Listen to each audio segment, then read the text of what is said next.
శ్రీమాత్రే నమః. శ్రీ గురుభ్యో నమః. నవంబర్ 1వ తారీఖు నుండి 15వ తారీఖు వరకు కూడా విశేషంగా రుచక యోగము అనేటువంటిది ఉందండి. అంటే కుజుడు లగ్నంలో 4వ 7వ 10వ స్థానంలో కనుక సంచారం చేస్తే విశేషంగా ధైర్యంతో కూడినటువంటి పనులు, ధైర్యంతో కూడి చేసేటువంటి పనులలో విజయములు, విశేషమైనటువంటి అంతరాయం లేకుండా ముందుకు వెళ్ళేటువంటి స్థిరమైనటువంటి స్వభావము, ప్రశాంతత, మనశ్శాంతి ఇవన్నీ కూడా గోచరిస్తూ ఉన్నాయి. అందులో భాగంగా ద్వాదశ రాశుల వారికి ఎలా ఉంటుందనే విషయాన్ని ఇప్పుడు మనం తెలుసుకుందాం. వృషభ రాశి వారికి సంబంధించి ఈ యొక్క రుచక యోగ కాలమునందు నవంబర్ 1 నుండి 15వ తారీఖు వరకు ఎలా ఉండబోతుందనే విషయం తెలుసుకుందాం. వృషభ రాశి వారు చాలా దృఢమైనటువంటి బాహుబలం కలిగినటువంటి వారు అధికంగా ఉంటారు. వీరు సౌమ్యులు, అంతే ఘటికులు. వీరు ఏకాదశ స్థానంలో శని, దశమ స్థానంలో రాహుగ్రహ సంచారంతో శని చండాల యోగం నడుస్తూ ఉన్న కారణం చేత కాస్త విపరీతమైనటువంటి చేష్టలు వీరి స్నేహితుల దగ్గర నుండి, అంటే కావాలని బాధ పెట్టరు కానీ స్నేహితుల వల్ల బాధపడతారు, బంధువుల వల్ల బాధపడతారు. చాలా జాగ్రత్తగా ఉండాలి.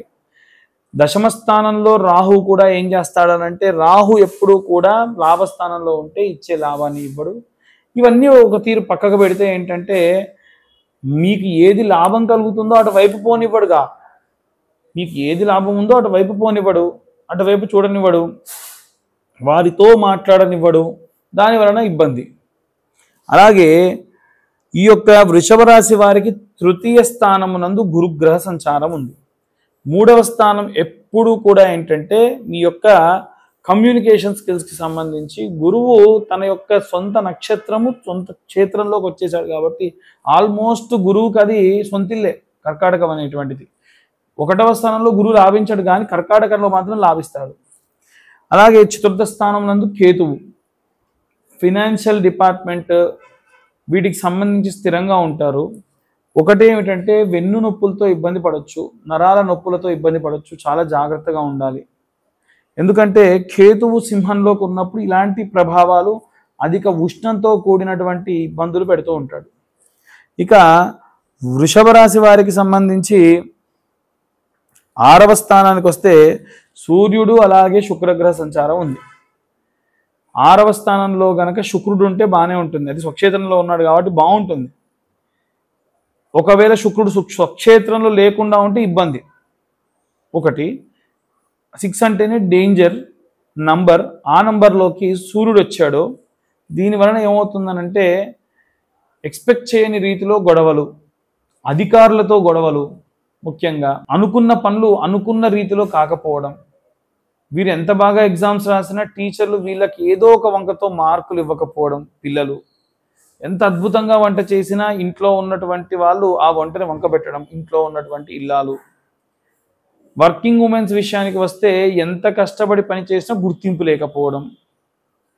రాజకీయాల్లో ఉంటూ మంచి పేరు ప్రతిష్టలు వచ్చాయి, ఇంకాసేపట్లో పదవి వస్తుందేమో అనుకున్న మూమెంట్లో రాజకీయ నాయకులను పట్టించుకోకపోవడం. ఈ రకమైనటువంటివి చాలా ఉంటాయండి.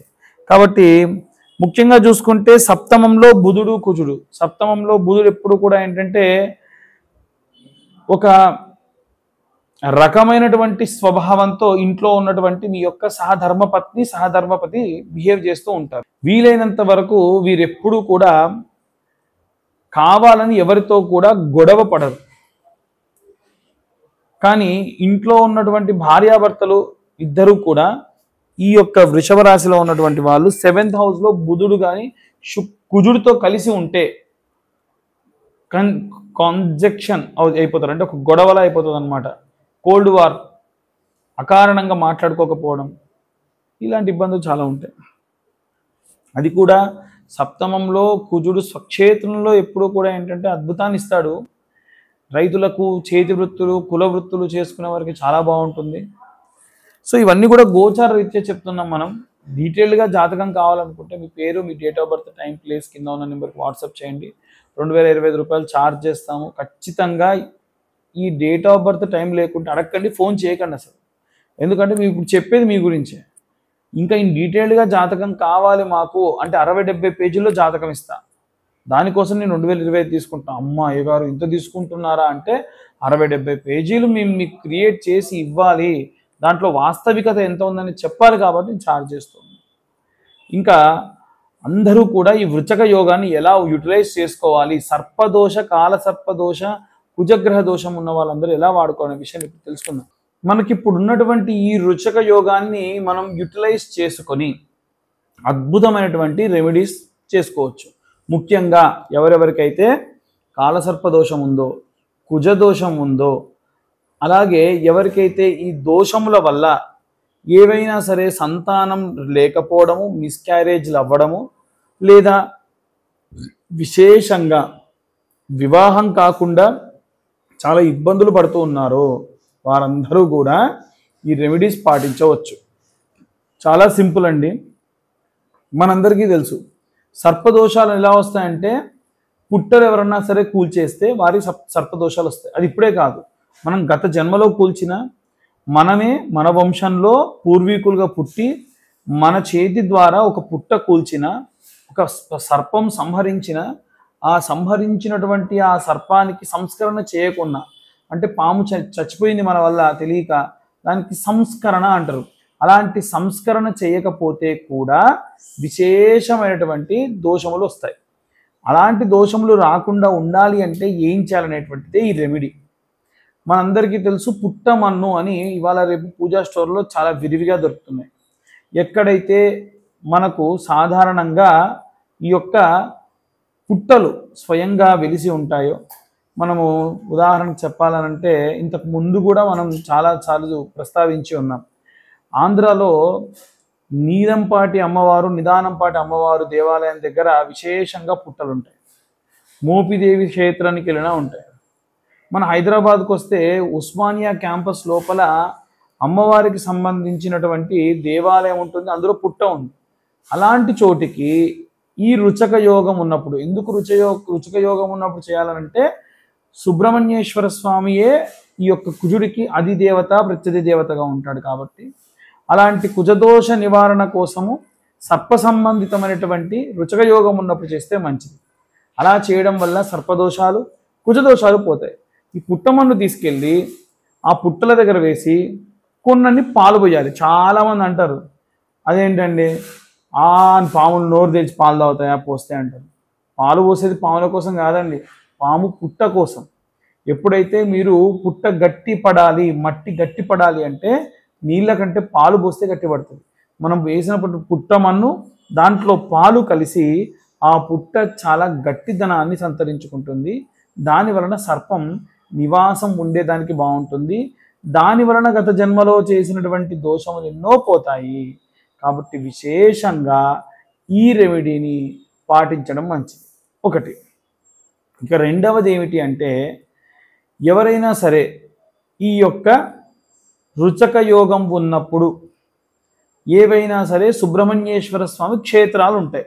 మోపిదేవి క్షేత్రం కానివ్వండి, అలాగే పళని, కుక్కి, తిరుత్తని, తిరువన్నామలై, ఇలా కొన్ని క్షేత్రాలు ఉన్నాయి. సుబ్రహ్మణ్యేశ్వర స్వామి విశేషంగా ఉన్నటువంటి క్షేత్రములు తిరువన్నామలై కాదు, ఇంకా మిగిలిన 6 క్షేత్రములు ఉంటాయి. స్వామివారు వల్లీదేవిని వివాహం చేసుకుంది, దేవసేనాదేవిని వివాహం చేసుకుంది, ఆయన తారకాసుర సంహార వదన చేసినటువంటిది, ఇలా క్షేత్రాలు ఉన్నాయి. మీరు ఆ క్షేత్రాలు ఏదో ఒకటి దర్శించండి ఈ యొక్క 15 రోజుల్లో, ఆ తర్వాతకు వచ్చేటువంటి 15 రోజుల్లో అయినా సరే ఈ కార్తీకంలో సుబ్రహ్మణ్య క్షేత్రానికి వెళ్ళి దర్శించి ఏం చేయాలనంటే ఆ నేల మీద ఉన్న మట్టి ఉంటుంది కదా, ఆ మట్టి తీసుకొని రండి. అంటే దేవాలయం లోపల, దేవాలయ గోపురం కిందనో ఎక్కడైనా సరే, అది ఎవరైనా తొక్కుతూ వెళ్తున్నా పర్లా, ఆ మట్టి తీసుకురండి.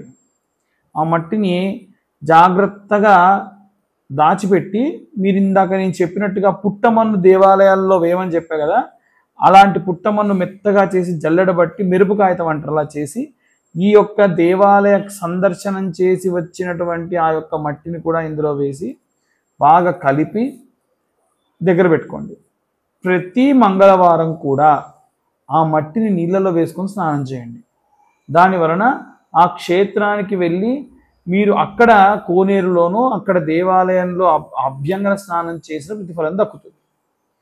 ఇది సర్పదోషాలు, కుజదోషాలు, కాలసర్పదోషాలు, ఈ ఉన్న దోషములన్నీ పోతాయి. మనము ఇంతగా ఛానల్లో చెప్పేటువంటి దానికి కారణం ఏంటంటే, చాలామంది ఈ సమస్యలతో ఉన్నారు.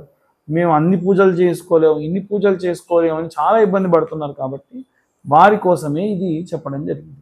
అయితే ఎక్కడైనా సరే ఈ రుచక యోగం ఉన్నప్పుడు కార్తీక మాసంలో రావి చెట్టు, వేప చెట్టు కలిసి ఉన్నటువంటి ప్రదేశానికి వెళ్ళి అక్కడ వీలైతే ఏదైనా వండుకొని వెళ్ళి భోజనాలు ప్రసాదంగా స్వామివారికి, అక్కడ ఎక్కడన్నా సరే జంటనాగులు ఉంటే అక్కడ స్వామివారికి పెట్టి ఆ కింద కూర్చొని ఆ ప్రసాదం తిని, ప్రసాదం కూడా బెల్లపన్నం కానీ పులిహోర కానీ నైవేద్యంగా పెట్టి ఆ తర్వాతకి మీరు అది తీసుకొని అక్కడ ప్రదక్షిణాలు చేయడం వలన విశేష సత్ఫలితాలు పొందుతారు. ఉసిరిక దీపాలు కూడా రావి చెట్టు కింద పెడితే మంచిది. ఉసిరిక దీపాలు దానం ఇస్తే మంచిది. అంతేకాకుండా 365 ఒత్తులు ఉంటాయి కదా, ఈ 365 ఒత్తులు చాలామంది వెలిగించేటప్పుడు ఒక అనుమానం ఏంటంటే, మనం రోజుకు ఒక్క ఒత్తితోనే దీపం వెలిగిస్తామా? మనం రోజు కూడా 3 దీపాలు కలిపి ఒక దీపం వెలిగించాలి కదా గురువు గారు, మరి మీరేంటండి 365 ఒత్తులు అంటున్నారు? 365 రోజులు ఇంటూ 3 కదా. నిజమే, 365 ఒత్తులు ఇంటూ 3 కలిపి దీపం వెలిగించండి, తప్పేముంది, మంచే కదా. కాబట్టి ఇలా కలిపి దీపం పెట్టొచ్చు. ఇంకొక డౌట్ ఏమిటంటే, చాలామందికి మా ఇంట్లో ఉన్న ప్రతి ఒక్కరికి ఒక్కొక్క 365 దీపాలు వెలిగించాలా, లేదా 365 ఇంటూ 3 ఇలా కలిపి ఒక్కొక్కళ్ళకు వెలిగించాలా? ఇంట్లో దీపం పెట్టారనుకోండి, రోజు దీపారాధన చేస్తున్నారు, మనిషికో దీపారాధన చేస్తారా? లేదు కదా. కాబట్టి ఇంటి యజమాని ప్రామాణికం, ఇంటి యజమానురాలు యజమాని ప్రామాణికం. ఇంట్లో యజమానురాలు పెడితే మంచిదే, తప్పులేదు. అంటే ఇంట్లో పెట్టడం కాదు, ఆ దీపాలు కూడా ఎక్కడైనా క్షేత్రంలో పెడితే మంచిది. మా కుటుంబం అంతా పెడతామండి, పెట్టొద్దా? తప్పేం లేదు, పెట్టుకోవచ్చు. కాబట్టి ఆ దీపారాధన చేసేటప్పుడు దయచేసి చాలామంది చేసేటువంటి తప్పులు ఏమిటంటే, ఆల్రెడీ అక్కడ ఉన్నటువంటి మట్టి ప్రమిదల్లో పెడుతూ ఉంటారు, తప్పు. మీరు కొత్త దీప ప్రమిద తీసుకొని పెట్టండి. ఆ దీపం కింద కూడా ఏదైనా ఒక ఆకు, రావి ఆకో లేకుంటే తమలపాకో మామిడాకో పెట్టండి. అది కూడా ఉసిరి చెట్టు కింద కూడా పెట్టవచ్చు. ఇవాళ రేపు చెట్ల కింద పెట్టమంటున్నారు కదా, చెట్టు కానిచ్చి పెట్టడం, ఆ చెట్టు అంటుకోవడం, ఇబ్బందులు పడుతూ ఉన్నారు. ఎట్టి పరిస్థితుల్లో ఇలాంటి తప్పులు చేయకండి. ఇలా కార్తీక మాసంలో వచ్చినటువంటి ఈ రచక యోగాన్ని ఉపయోగించుకొని అందరూ కూడా సంతోషంగా ఉండండి, వైభవోపేతంగా ఉండండి, ధన వస్తు వాహన కనక అష్టైశ్వర్యాలతో వర్ధిల్లండి.